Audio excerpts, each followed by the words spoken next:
Good job. I just want to introduce you to my very good friend Ken Lucas. I'd like to be able to say Ken and I went to school together, but Ken's a bit younger than that. Ken went to school with my dad and my uncle. Uncle Don was a classmate of Ken's, and Ken's a great lover and rider of old motorcycles, and one that has got a very special story, very one that's close to my heart, is a story about this amazing Douglas, 1928 Douglas. Ken, and tell us a story about this amazing machine. My friend and I were over in New Zealand racing, and we went down to the South Island and racing down the South Island, and we heard about a Douglas for sale. So we went around and had a look at this motorbike, and it's supposed to have had a spare motor, and he wanted a 650 Triumph. He didn't want money. I had to give him a Tiger, what do they call them? Tiger 110. Yeah. So anyhow, there was a bloke rode an old Norton right around Beijing and did that big ride there over about 6 weeks, and his mate was on a 600 Panther. So I found out that my mate actually had a Triumph under the house. So we did the deal, and I paid him, and my mate that had rode the old motorbike around Europe and that, he went down with his box to pick up the goods. And he gets down there, and there's half an engine in the frame and no spare motor. And things were meant to be.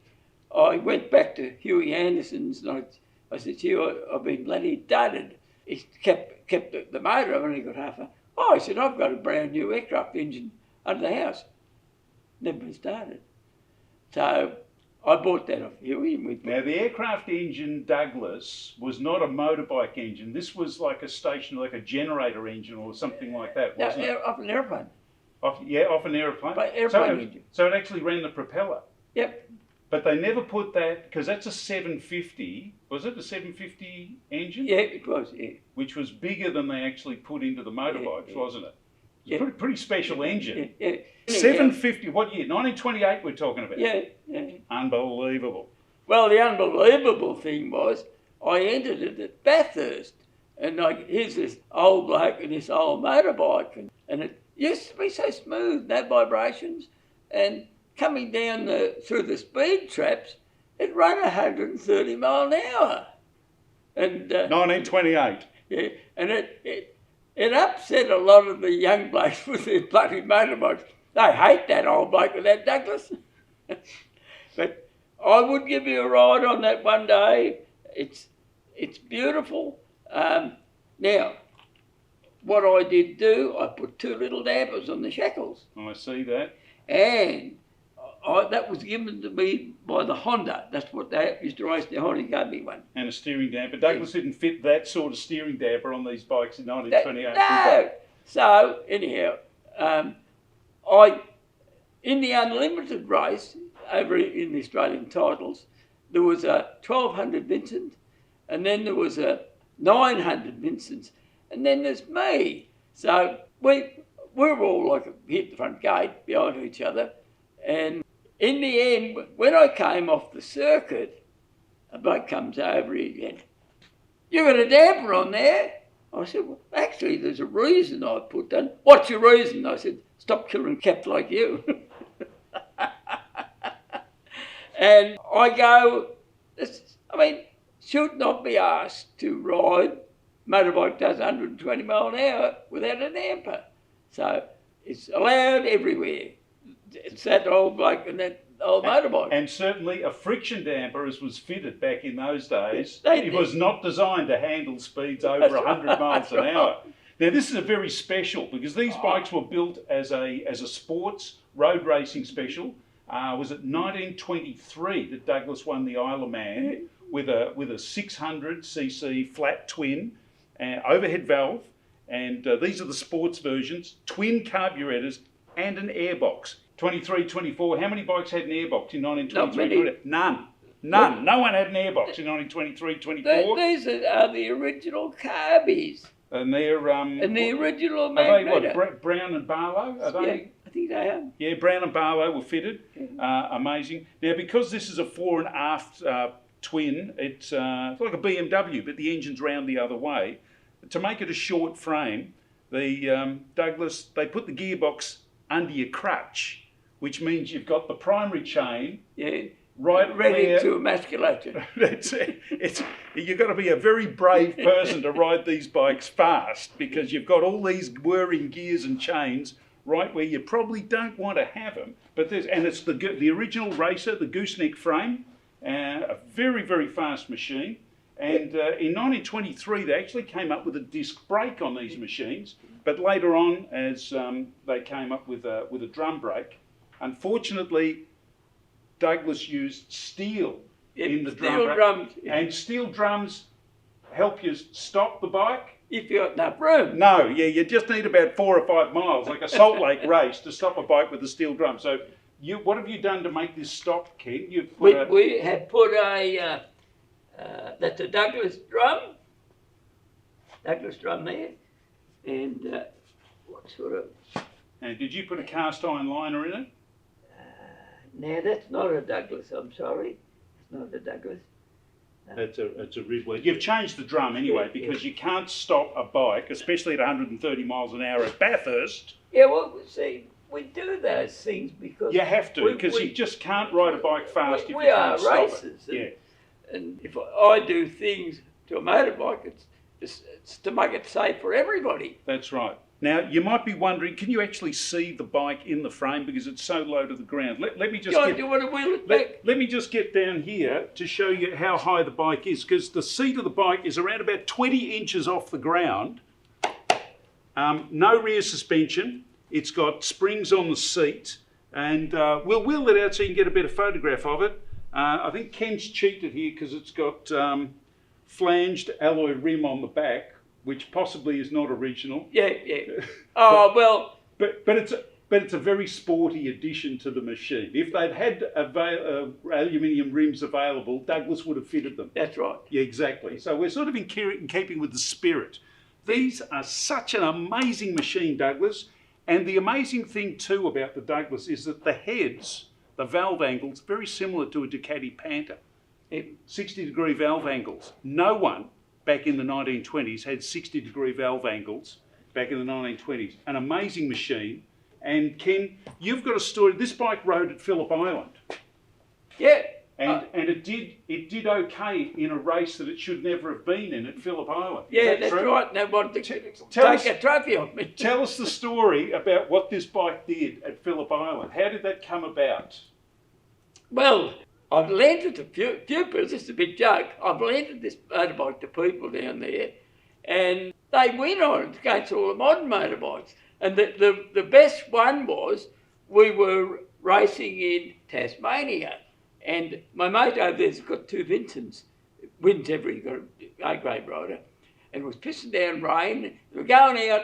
In the last race, he had to get that last leg, otherwise he wouldn't get the title. And he said, "Can I borrow the old Douglas?" And we looked at him like this. So he goes out and he did 2 laps on 1 cylinder. And I'll show you what he did. He hooked the bloody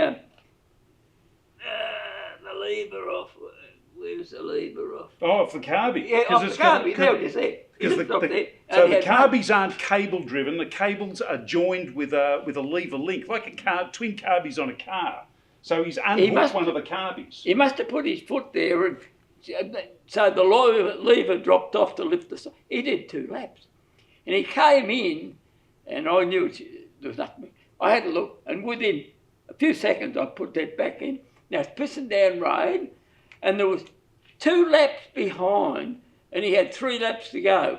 He won that fucking race, and I'll tell you what, you couldn't believe the people that came up and looked. You just couldn't believe it.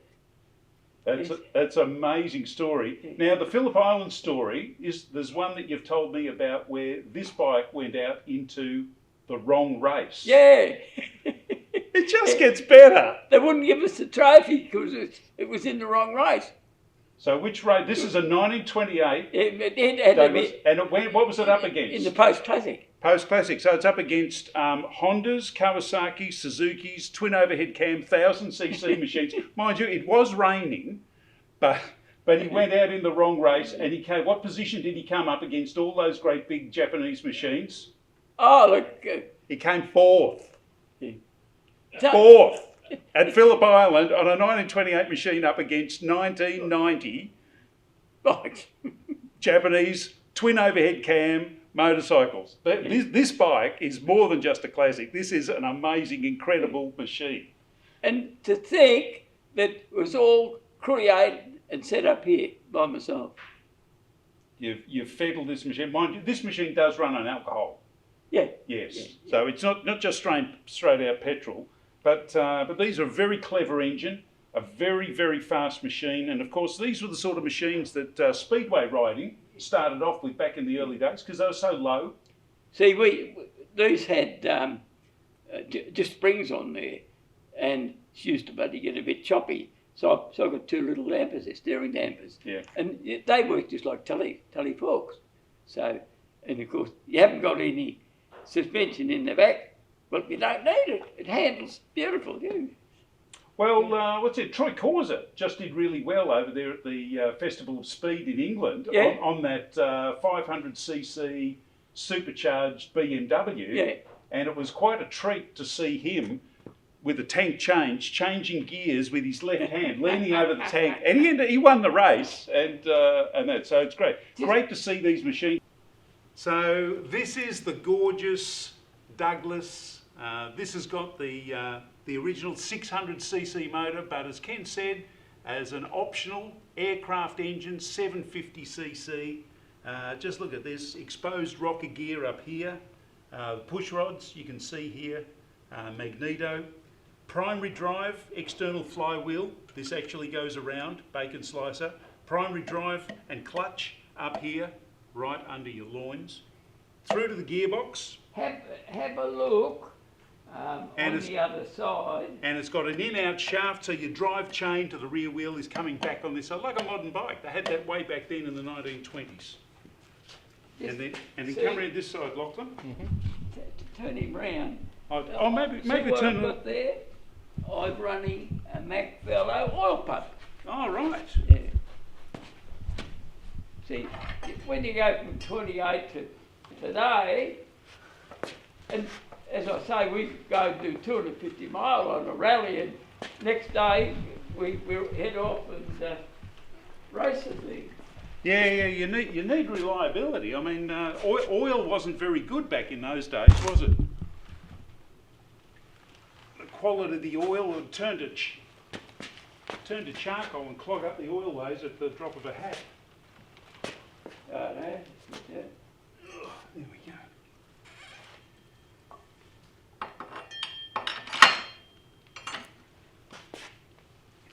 All right. So here we go on the on side of the bike, gear change with the gearbox up here, Velocet oil pump, and the Brown & Barlow. It's got the original carbies. Original Brown & Barlow carbies here with the link. Here's the throttle cable that goes onto the lever that moves the carbies up. Isn't that setup? Pretty?